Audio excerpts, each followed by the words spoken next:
Oh, oh, good. Okay, good.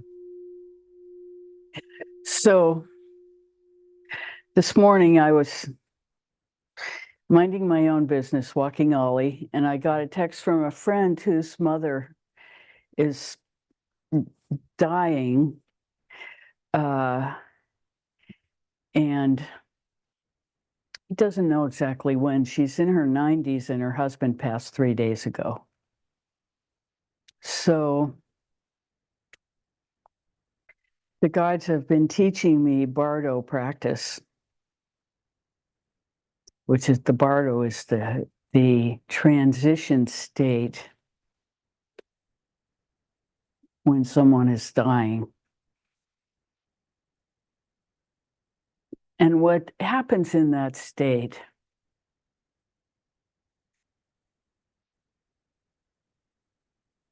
is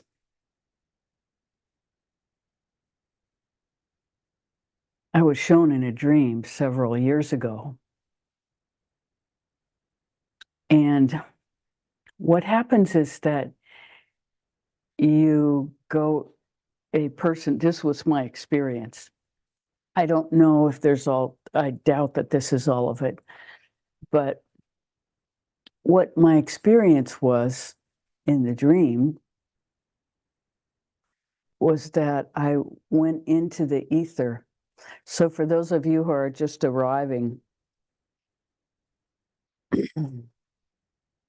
I hope you have your volume on, your audio on. But what I'm talking about is this morning I was informed that a close friend's mother is dying. And so it prompted me to sit in meditation and feel into the situation and feel into myself about how I can be helpful in this situation. And the guides have been teaching me for some time a Bardo practice. And it started several years ago with a dream that I had that I was suddenly in the ether and I was headed toward Pluto. That's all I knew. And Pluto and Yama, the god of death, are interwoven. They have a definite relationship. So, and another interesting part to this is that Yama, the god of death, is the deity for the house of the moon called Bharani, which is could be the last house of the moon, some thousands of years ago, when the whole astrological setup was first codified, because there are reasons to think that Kritika, the nakshatra of the sun in Aries, where sun is exalted, could be the first house of the moon. Anyway, that's not our discussion, and that would make Bharani, where the god of death is the deity, the end of the nakshatra cycle. So it's possible that the houses, I mean, we already know that the houses and the moon, the houses of the sun and the houses of the moon aren't exactly aligned. And that's accounted for in the overlap of the nakshatras in different signs. This is way more sophisticated than you need to know. But anyway, Bharani, where the lord of the deity of the house of the moon is Yama, its spiritual power is the sloughing off of that which no longer serves. And one of the first astrologers who ever described this nakshatra to me said it was very similar to the sloughing off of the creative material, the nurturing material of the womb, every month when an egg is not fertilized in a woman's body. And this is all interesting because in the Bardo practices, the way you enter the Bardo is through the energy center below the belly button, which we've been spending a lot of time in for several years. This is the way we start our practice. And the reason there's so much focus on this nakshatra, on this energy center, is because this is how we connect to divinity, through this chakra. And the energetic practice of circulating the energy through the top of the head is very much an embodied practice when we're already in the body.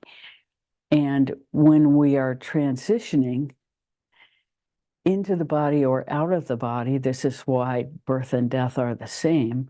It happens through the nakshatra below the belly button, and possibly through the belly button itself. That entrance through the umbilical cord is the same as the exit through the umbilical cord to our death.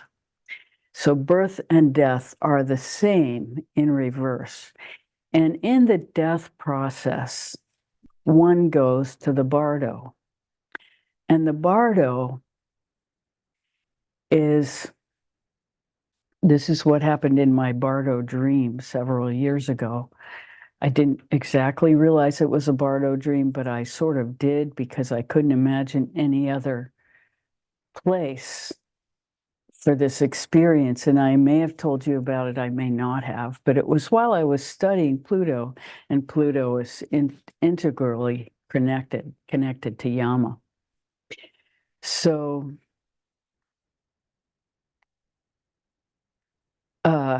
in the dream, I was suddenly in the ether, and there was darkness all around.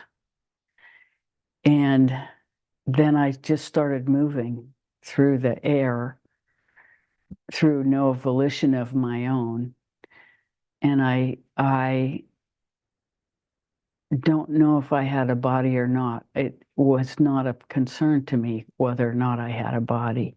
I was just there. And I was saying the Heart Sutra over and over. Hayata Om Gate Gate Paragate Parasamgate Bodhisoha. This is the Heart Sutra. And at the time, all I knew was to keep my attention in the heart. So my attention was in the heart, and I was trying to keep my heart open. That was my practice at the time. And as I was moving through this space, people would appear on the right or the left or up in the sky, up or down. They would appear around me doing different things. And most of them were very mundane, like making a cup of tea or they were just all things that people do in life. And then suddenly I saw this one where a man was attacking a woman, and I started to go toward it. And the second I started to go toward it, things started to happen. And so, and it's just that I was guided back onto the path into the mantra. And because I was being pulled into this situation, like when you're, walking past something and you see something happen and you want to get involved and stop it. It was like that, but it was like, no, you have to be here. And so it was a definite teaching experience that I was going through. And that's a trigger, a man attacking a woman is a trigger experience for me. It's something that's very visceral that I would move to stop. But I was really informed that was not the right thing to do, so I just pulled myself back. And with a lot of help. And continued moving forward, and the experience seemed to get more intensely personal, but I got the idea that in this realm, action was not appropriate. That's what I was being taught. That to hold to the mantra, to the center, and allow myself to go to Pluto was what I was.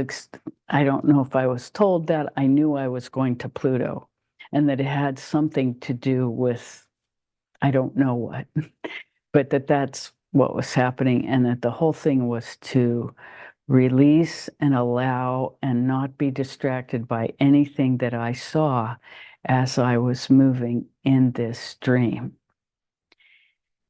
And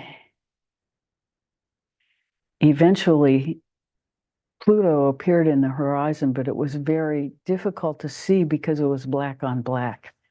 Everything was black, but there was like a sort of shaded ring that I could see that there was something big and round, like enormous, ginormous, that, you get that feeling when you're in the presence of something so big that it's like you can't even conceive of it. It was like that.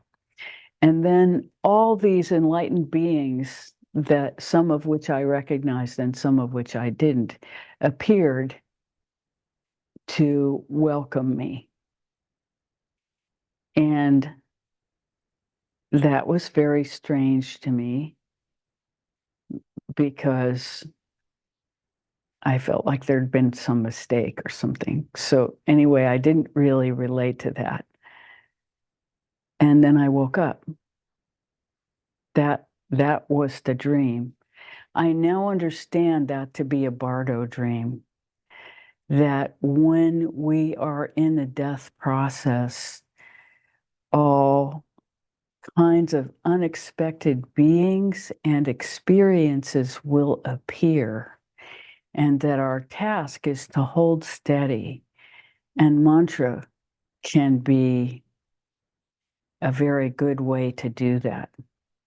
Now, if faced with that today, I think I would choose the Mrityunjaya mantra, which is much longer, but the energy of it is so much more elevated.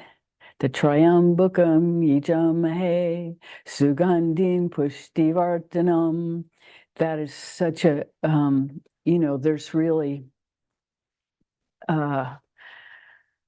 such a positive, uplifting, fulfilling feeling to that mantra, whereas the Heart Sutra goes right to the heart of things, but it's here, and Mrityunjaya is more in the belly button area,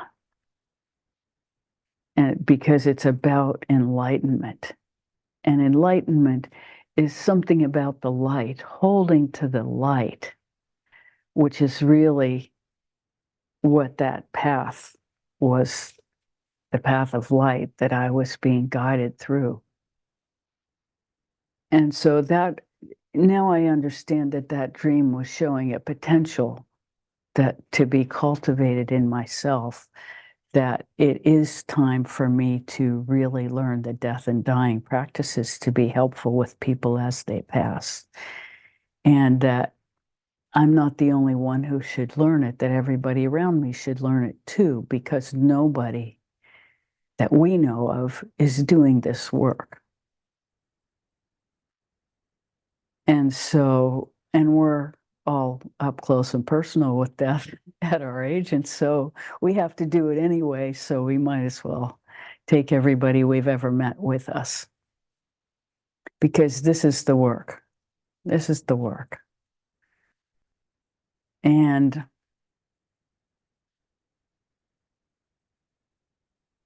so that's a prelude to the meditation we're going to do today, which is cultivating this energy center in a different way, understanding that the entrance to this body and the exit from it are the same,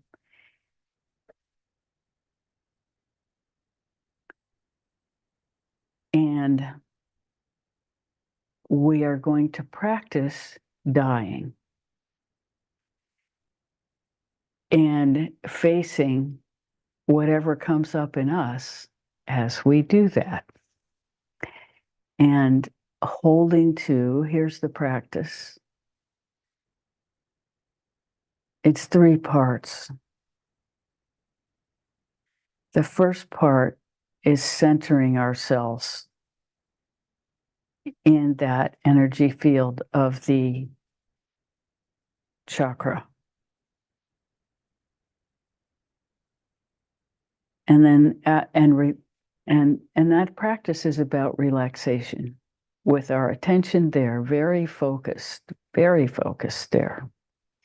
And you will feel your energy beginning to coalesce in that energy center. And you will, all your energy as you relax can be brought to that focal point. So it's an intense concentration with a complete relaxation through the body, an intense concentration of the mind. So that's the first stage of it. I'm just going to tell you so you know what to expect when we shift gears. The second stage is to feel in the space between the breaths, to relax the breath deeper and deeper and deeper.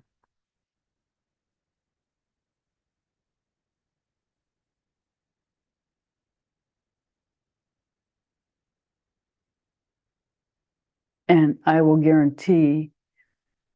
guarantee that there will be experiences as we do this practice deeper and deeper. And also, we want to tell you that no one dies before their time. There is a time assigned to all of us. And so there is no need to fear dying before our time as we do this practice. Because unless it's our time, it won't happen. And so, but the whole practice is to face death itself. And so whatever in us is not ready for that will come front and center. And so there is first this total relaxation of the body with complete focus in the chakra. And then there is the relaxation of the breath, holding the focus in the chakra. And then the third thing is to relax the mind. And the way we do that is holding the chakra, our focus in the chakra, we drop between the breaths so that every part of us, all the energy is here. And we just allow ourselves to participate in death as much as it will show us in the moment. So let's do the practice. We'll close our eyes, feel into the energy center beneath your belly button, holding your attention there, and just allowing the body to relax. Feel the body letting go. Feel the body relax deeper.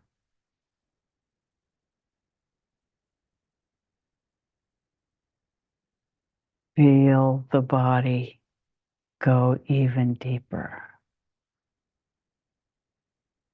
Just let go in the body.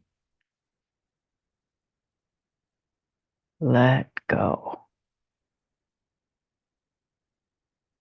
Hold your attention in the center below the belly button. Stay awake inside yourself. Allow the body to sleep.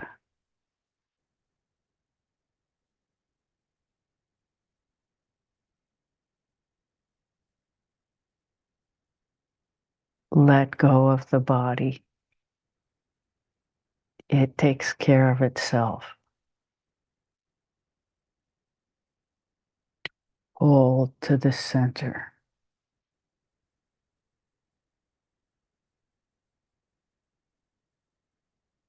Your beingness is awake. Your body is asleep.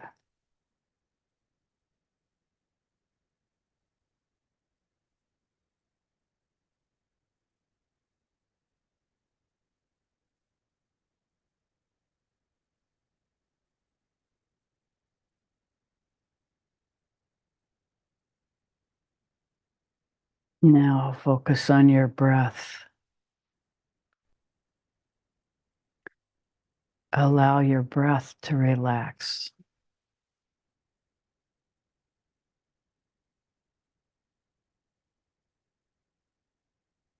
Don't try to do anything, just allow.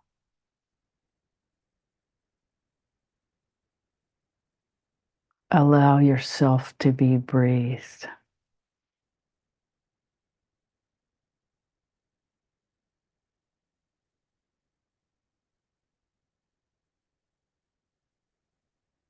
Holding yourself awake, aware in the energy center below the belly button. Allow yourself to be breathed. The breath starts in this center. The breath stops in this center. Feel the breath coming from here and going from here.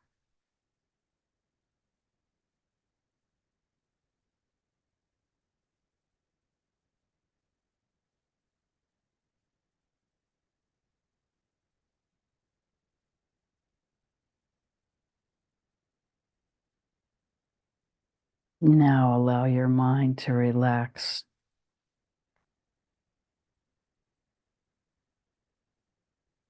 Drop yourself between the thoughts into this energy center. Be totally aware as you watch from this energy center, and allow. You watch and allow. And now we're going to stay in that space for a few minutes, watching and allowing, staying awake while everything else about us is asleep, allowing death to show herself.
If you start to drift, just bring yourself back.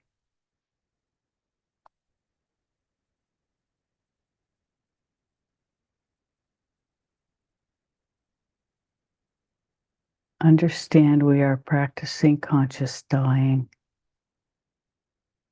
Hold yourself in the center below the belly button.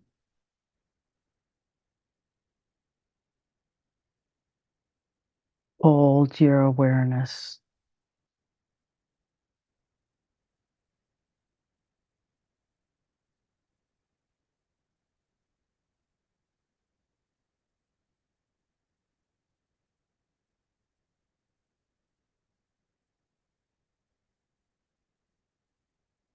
You can hold to the Om sound inside yourself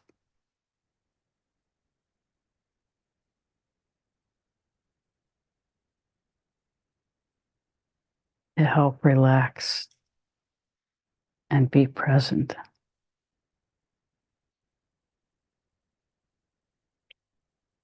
Do not move your attention from the center below the belly button.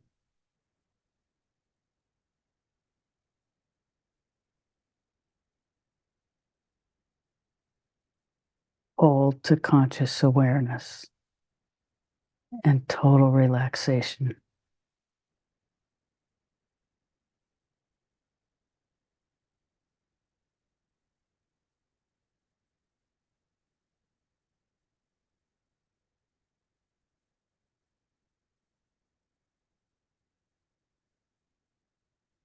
Allow.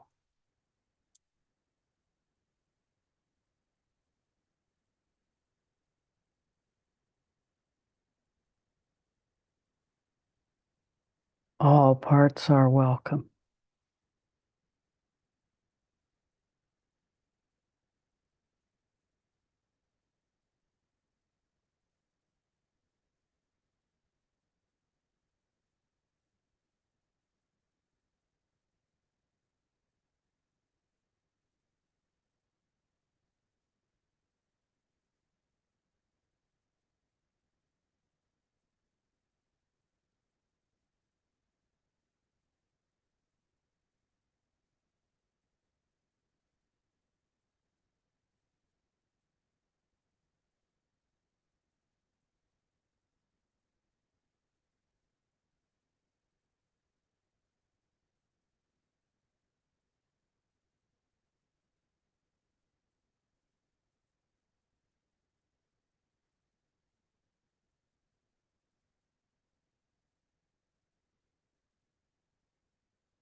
Bring your attention back to the center below the belly button.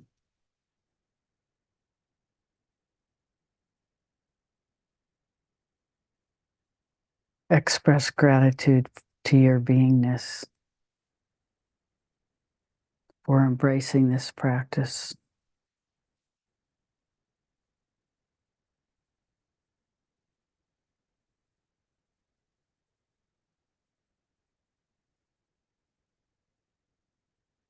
Continuing to relax your body, begin to bring your energy into the body,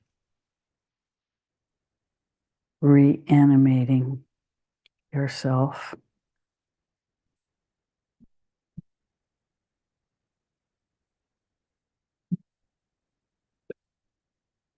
And still holding your attention inside, but in your whole self. Let's come back to this space and resume our conversation.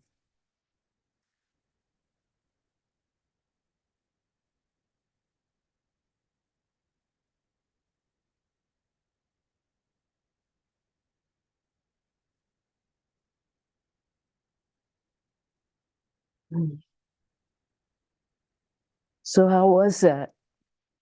And anything else you'd like to talk about or ask about?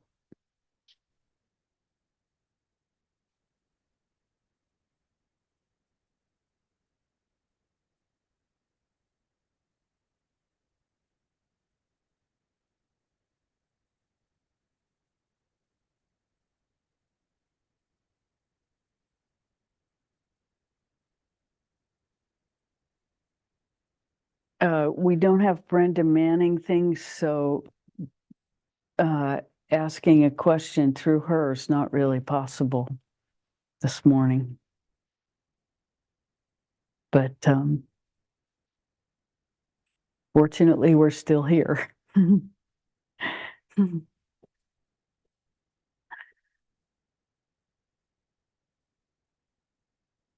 sorry about last week. I'll tell you what happened. A whole other dimension. Last week, I got up, and the first thing that happened is I walked into the doorway of the closet and stepped in a puddle. And it turns out that the night before we had, both tried to get Ollie to go out several times. And he was like, me? That cold and wet? No way. So it was kind of a joke. We just couldn't get him out.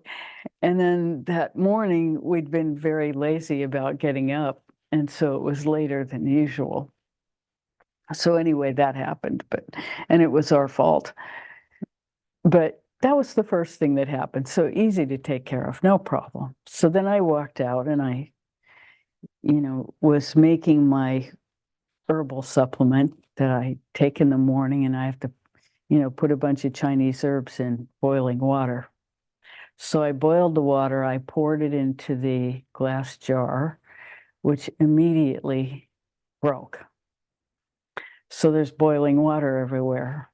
I'm like, two things. This is kind of a strange morning. So that happened. Then I went to the blender to make my shake.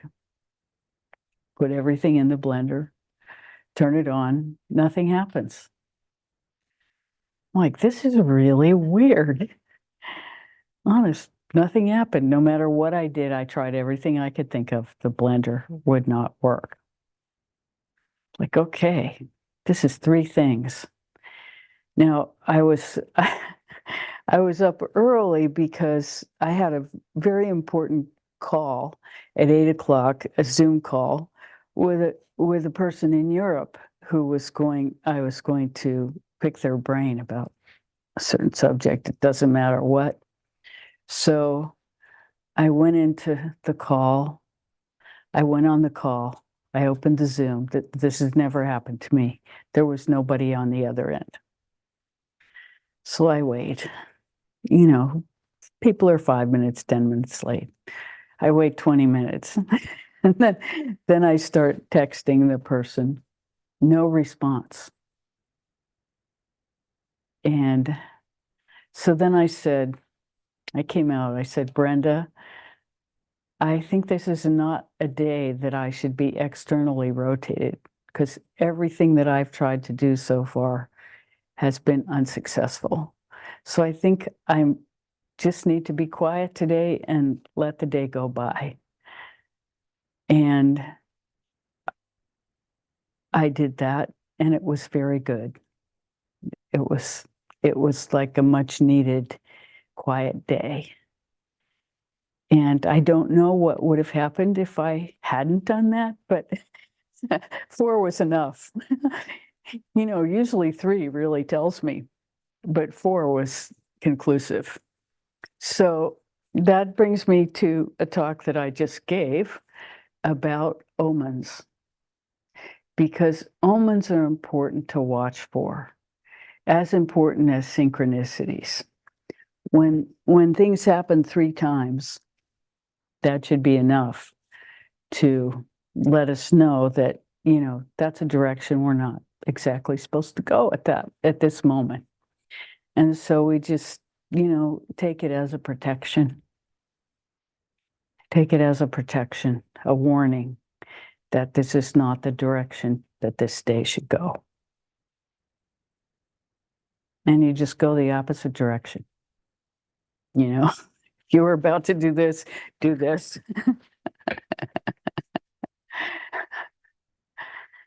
And it's really that simple. Life tells us. And if we push against the current, then we know what happens when we push against the current. You know, we try to use force, and force never works. Allowing always works.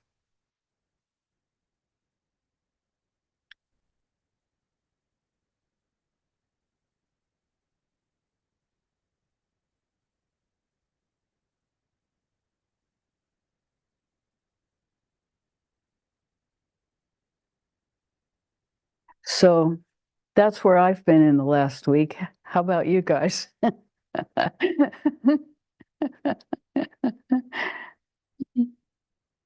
Anything?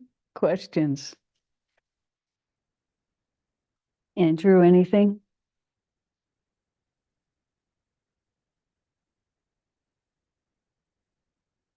No, just a feeling sometimes that we're in the bardo all the time. Oh, yes, we are. Well, so what he said is the feeling sometimes that we're in the bardo all the time. And the truth is that most people live in hell.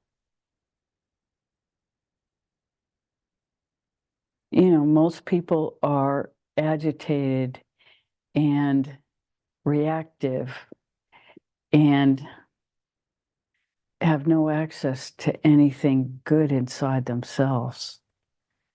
And this is hell. Hell is here and now, as is heaven. Heaven is choosing conscious awareness on a daily basis. And as one does that, the necessary process of evolution begins. And we more and more allow life to inform us of our next step. And if we don't know, we go inside and ask. We go to the Inasa temple. The reason we have the Inasa temple is because it reminds us that everything we ask inside should be from our highest best to the highest best for the whole. And we are constantly aligning ourselves with that. And that is another complicated word for heaven. When we are doing that, we are aligning ourselves with heaven, with source energy, with God or the goddess, whichever you choose. One is the in-breath, the other is the out-breath. They're both the same. What's in between is what we really care about, which is that which doesn't change, which is pure space. The void, conscious awareness. This is where we are taking ourselves in meditation, and it is the purpose of meditation so that we can die consciously.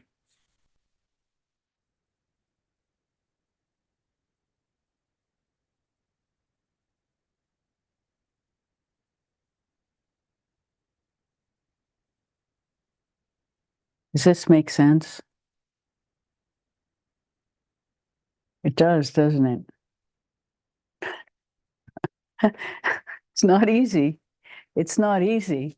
But, we're making the choice between heaven and hell every day.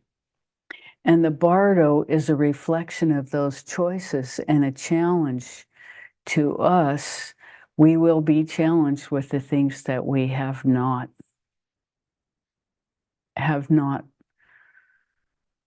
evolved through. And our next life will be designed from those challenges we have yet to face.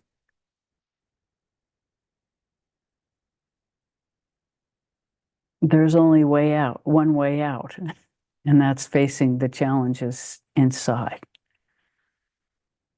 And the first challenge, as you probably noticed in this practice today, is fear. If you're like me, everything got kind of tense at a certain point and stuck. And either the response to that is either to get distracted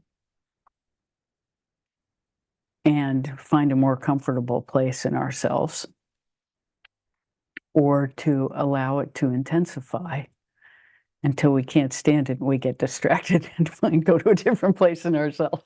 So this is what the bardo is, is our distraction, our endless distraction from refining ourselves by facing our pain and difficulty.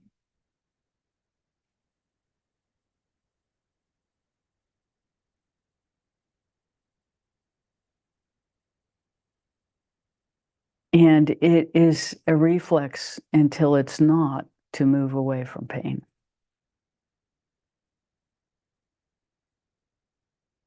Both internally, externally for sure, but internally, going toward the pain is a practice itself. And that's what we're doing when we take our difficulties in the world, and the first thing we do is take responsibility. If somebody's acting crazy to us, what are we doing to encourage that? That's where we start. We've been doing this a long time. And we go in that vein until I finally say, it's not really us. But it takes a long time to come to that. We have to try everything else first. And that's okay. That's how we learn. This is not about the quicker way. This is about the thorough way. Because that's how we learn. And this isn't a straight shot, because for some reason I'm your limitation. I'm sure there are people who are better at this than me, but this is where we are. And so we do our best. It feels like reinventing the wheel.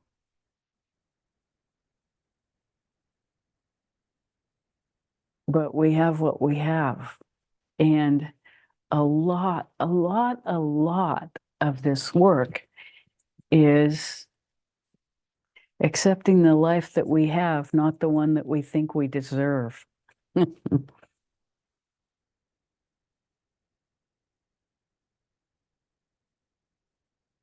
And it always comes back to the work is inside us, because the realization is inside us and nobody else can do it for us.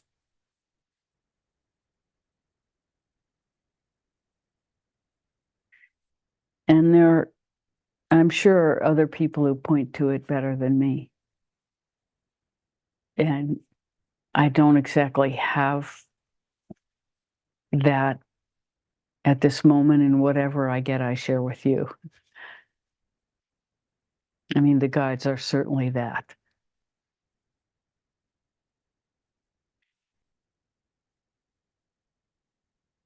And part of what's happening is that we are merging deeper and deeper.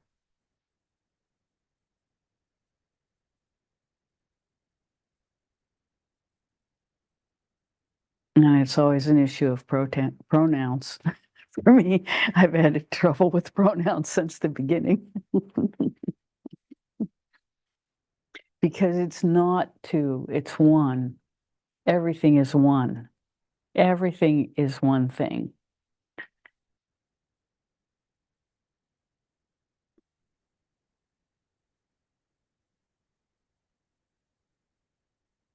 So it's really both and, it's and even that's not true, because everything is one. They're not three either.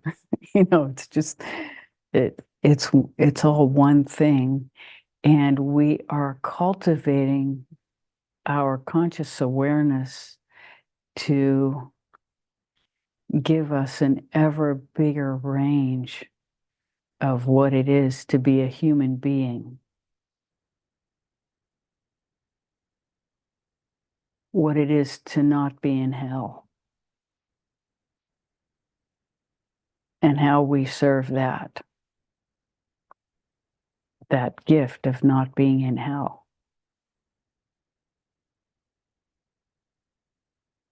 and how we hold to it as much as we can. That's our life's work.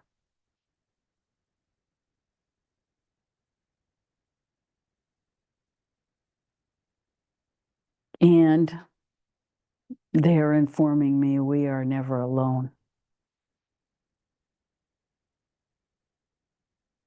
We are always supported in this.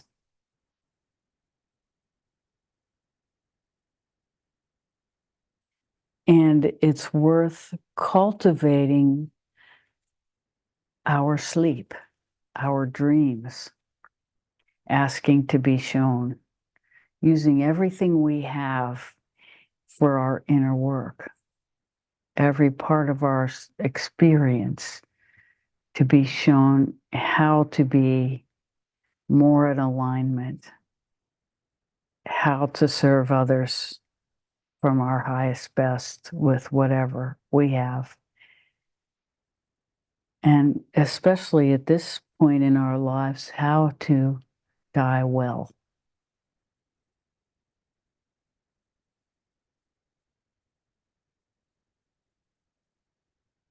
And there is some reason for everybody on this call to have some confidence, because we're having this conversation. We're understanding what's heaven, what's hell, what's Bardo, what's love in action internally.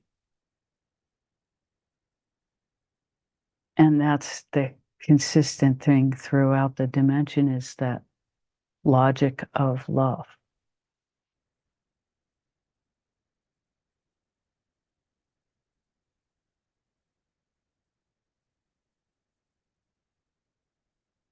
But it helps to familiarize ourselves with the landscape as much as possible, because nobody on this call has ever died before.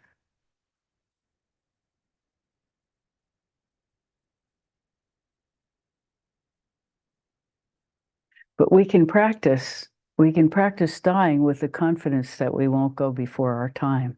And that maybe if we practice long enough, we'll go easily and well. But understanding that it's a birth process, that there are contractions and expansions that happen along the way that we have no control over, and cannot possibly prepare ourselves for, except that we know there will be expansions and contractions that will be experiences unlike anything we've ever had before.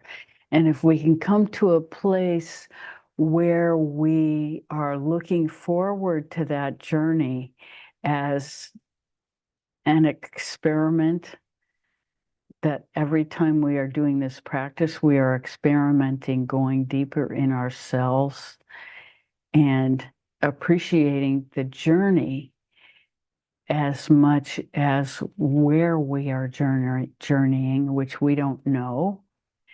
But if we can get ready for the ride so that it's more of a view like an amusement park, which maybe is what our life is from a watching perspective, then, we have a much better chance of going through the contractions and expansions without getting tangled up in them. The key is not to identify with anything that we're shown in the bardo. And it's not to be feared, it's a practice the same way we walk down the street and we decide whether, well, for us, it's whether our dog's going to get to interact with the dog that's coming toward us. Are they friendly or not? Are they going to hurt him? Are they going to be friendly? And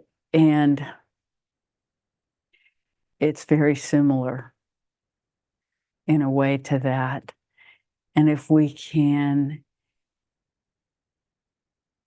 understand that what is happening in this life is the play of the energy outside of us and the play of the energy inside of us, and death can become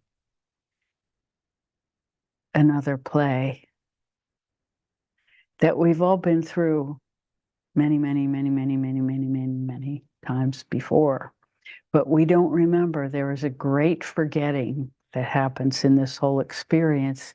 So the attempt to cultivate conscious awareness and practice it before we arrive that's spiritual practice at this stage for us. This is the final stage. We know how to center ourselves in heaven for pretty good spaces of time. We know how to get back to it. We know when we're in hell. That's the first lesson, learning the difference between heaven and hell, and that we have a choice, and that choice is not dependent on other people's choices outside of us or anything else outside of us. That it's our choice on the inside to choose heaven, regardless of how that appears to anybody on the outside.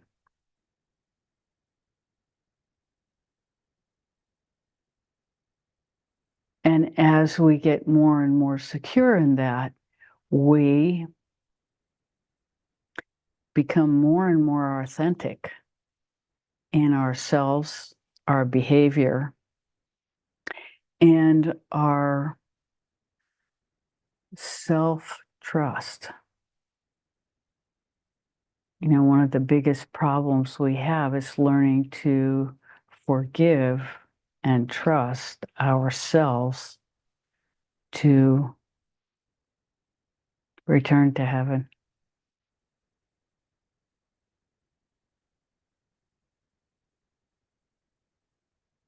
And get steady.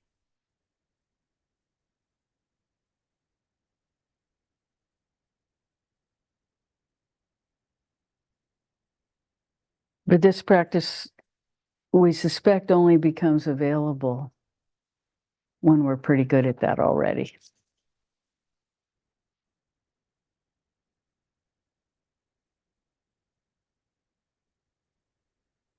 Otherwise, it won't make any sense. It makes sense to everybody on this call.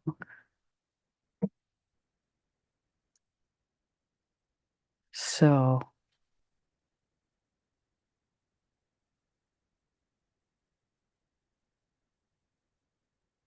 anybody else want to talk? We're a little bit tired talking. We'd love feedback.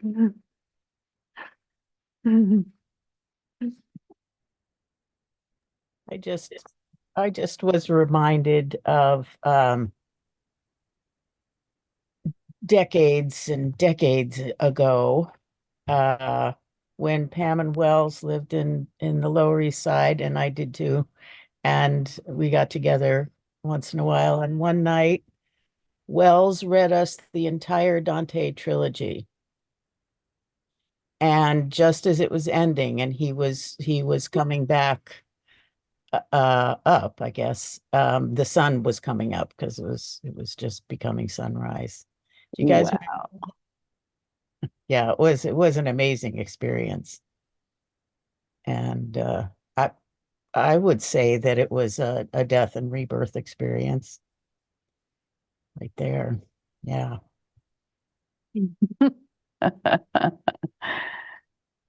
Turn your mic on, guys.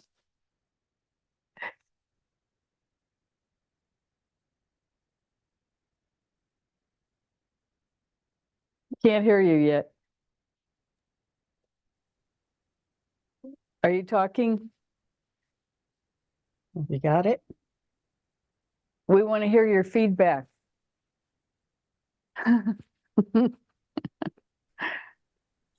Yes, the bizarre thing is I don't remember that at all.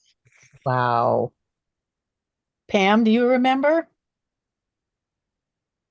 What I remember is something that happened in San Francisco. Wells reading the Tibetan Book of the Dead to me, and or out loud to both of us. And my experience afterwards, I would describe as being in the Tao. And the words are the space opened up before me and I filled it, or I went in it. I had no volition. I didn't have to think about what came next. It's very hard, but sometimes when you're dancing, you probably have had this experience where the movement happens because the space before you opens up and you enter it. Anyway, that was my experience of Wells reading the Tibetan Book of the Dead, but I don't remember the Inferno um, one in New York. But it was a long time ago. It was a crazy time too, those days. Yeah, Crazy insane. yeah. And do you remember though, in San Francisco, we made like enclosure gift cards for a little shop in Noe Valley, and we made them out of tie dye on rice paper and cut them, and we called our little company Die Happy. Wow. I remember that as if it was yesterday. Ah. And we still have one of those up on the wall in the kitchen. That is great. We are all the same age. Yeah, same time.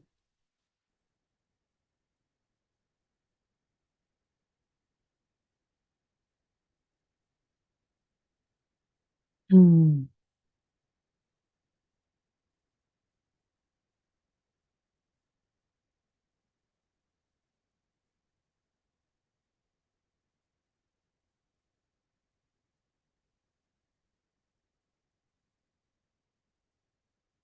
I wanted to say about the Tao experience.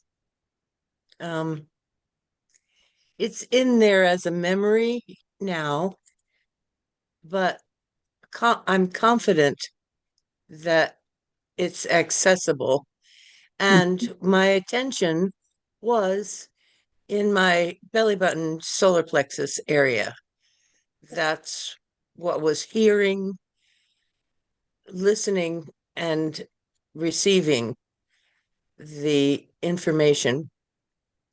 And after Wells was done, I moved, and my action was cleaning up dog poop that a friend had just visited, and his dog had pooped on a rug, and a little rug, and the movement was cleaning up the dog poop, and it was a flow. There was no there wasn't really thought.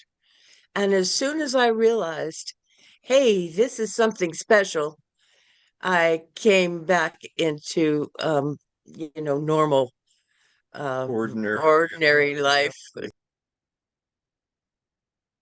Yes, once that opening has occurred, you know where it is and what it is.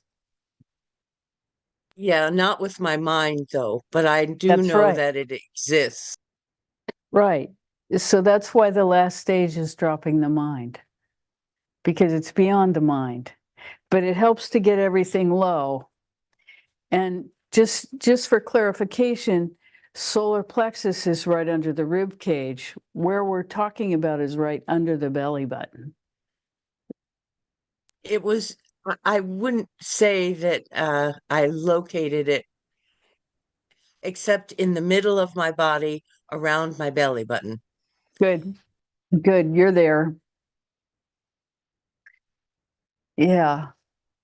Because the reason we're saying that is because there are different experiences in the two different parts of the body, as different as being in the heart center for that Bardo experience. It would have been much easier had I been lower.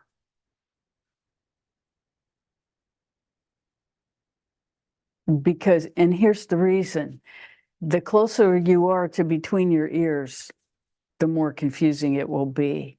The further you can get away from that and the place toward the place where the energy actually comes and goes. In Egyptian, it's called the Hora, and they're the ones who in their writings understood this the most. And the Japanese, Harikari, they go right to that point, and that disconnects the body from beingness. So if you die from someplace up here, it takes a long time for you to get here. So it takes longer to go. The quickest way to go is just there.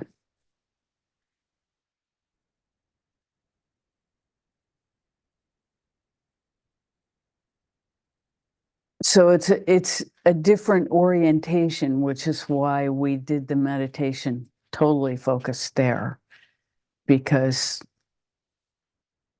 this is where we need our attention to be at this stage of our lives to master this practice.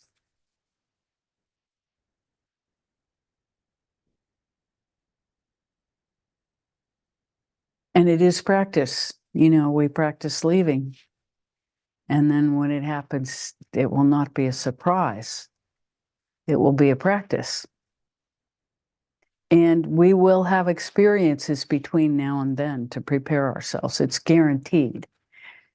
Because the things that we have yet to face, we can be in the bardo in this practice and be shown what it is we need to face. So, yes, we can practice. Did that answer your question, Andrew?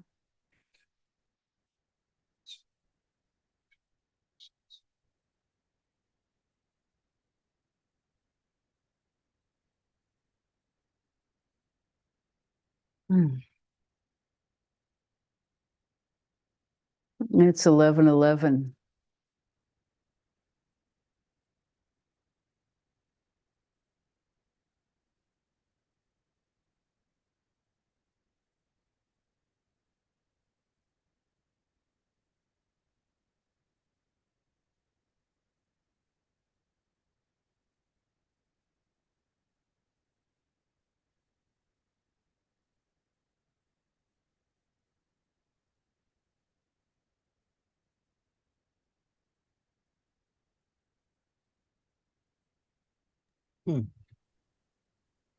Yes.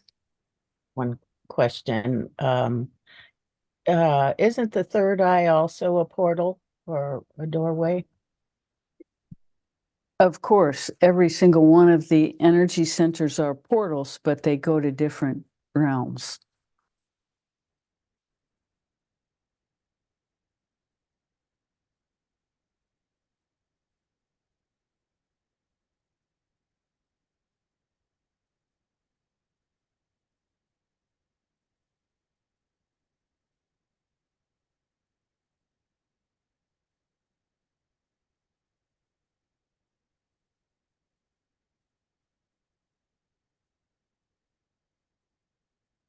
The third eye is how we bring in the light, and it is the light of consciousness that we are following when we expand out the death center. But that light is very important because that light is what leads us. It's what creates the availability of the exit through the hora. So it's the circulation of the light.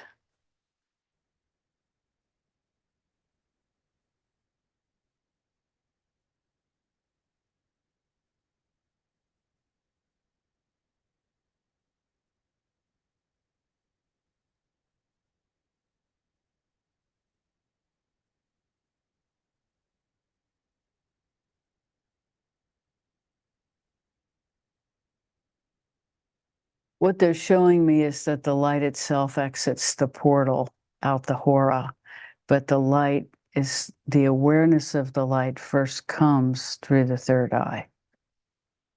And in our circulation of it, we become it.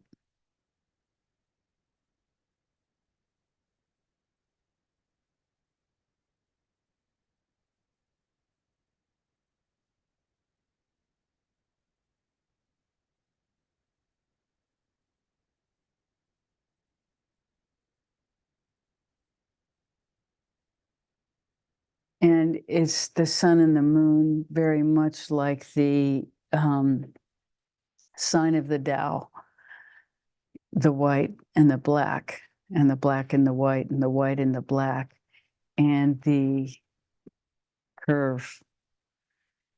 And it's the light and the dark, the masculine, the feminine, and birth and death are of the feminine. And the sun is of the masculine.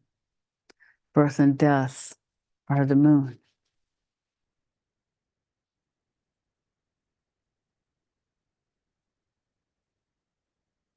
Birth and death are the same.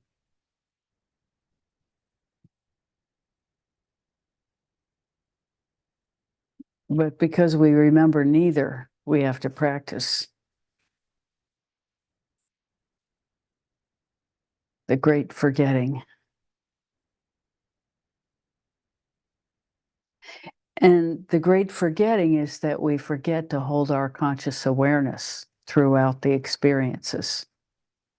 A person who dies consciously is able to be born consciously.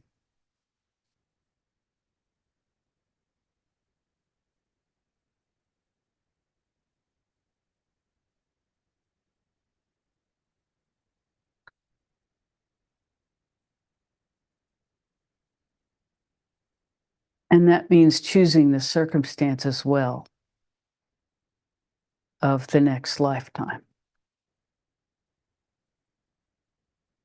We get to be very picky. The highest best for the whole.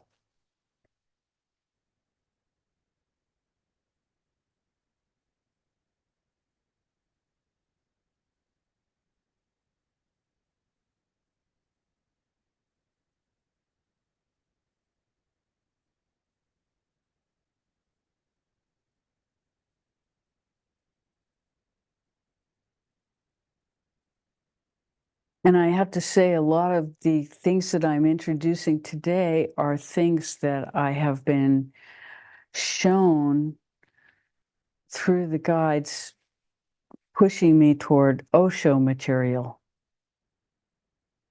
So, I have to give credit where credit is due. Osho is Rajneesh, who had very many radical and liberated ideas. And he knew that it was exactly the right time. But what we can say from here is that he had a shadow side, a big shadow side. And most teachers do, probably all teachers, because they're human. Who doesn't have a shadow side? Not anybody I've ever met. And I've met quite a few, maybe the Dalai Lama. I don't know. I've never met him up close and personal.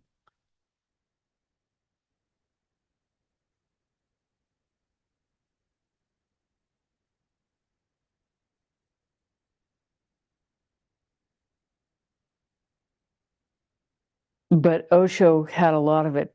He spoke a lot. So finding the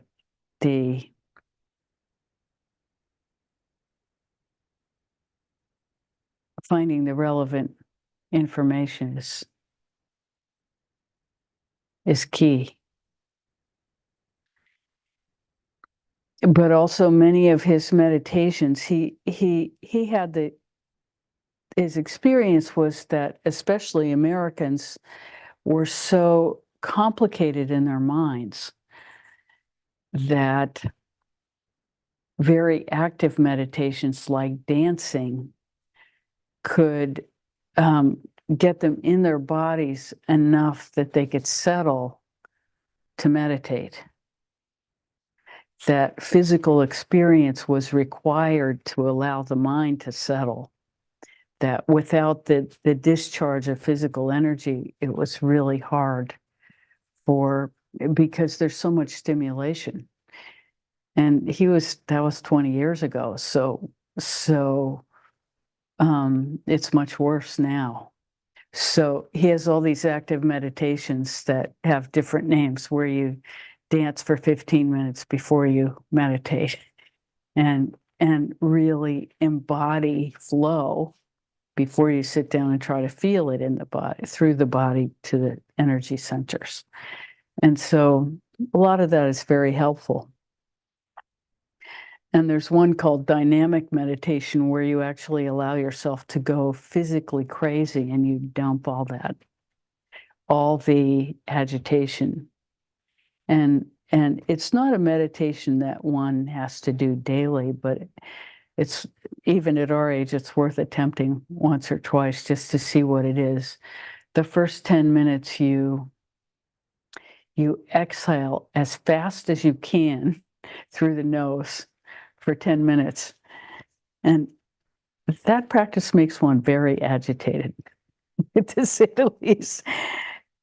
And then you allow yourself to go crazy for 10 minutes, but you witness yourself. So you never let go of the watcher, but you allow yourself to pound on a pillow, scream and yell, bloody murder. I mean, whatever needs to be cathartic experience needs to happen, you allow it to happen. And then for 10 minutes, you jump up and down saying the mantra, who, with the energy totally in your sacral chakra, in your sex chakra. And then after that, there's a stop. You hear suddenly, it's all on tape.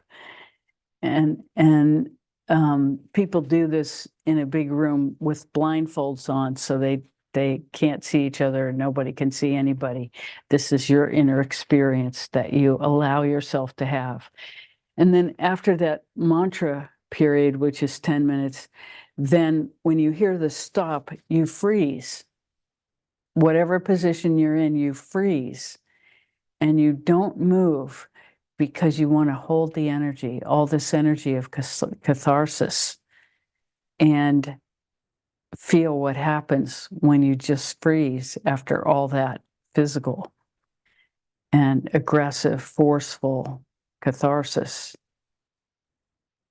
And then after 10 minutes of that, there's so much flow, you automatically dance like, very graceful, and, everything's open, completely free.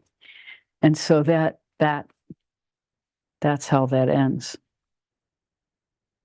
Anyway, you can see why most Americans would need that, especially in their 20s and 30s, which was most who he was teaching. So anyway, there are all kinds of meditations that he thought of for people to be able to release themselves into pure beingness. That's another talk. So let's sit for a few more minutes and let's just circulate the energy so that we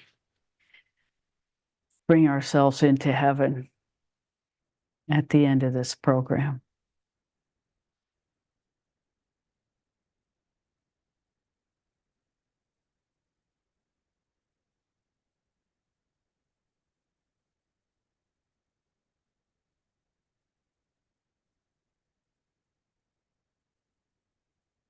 Feeling into all the chakras as we circulate the energy.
Thank you so much for coming today.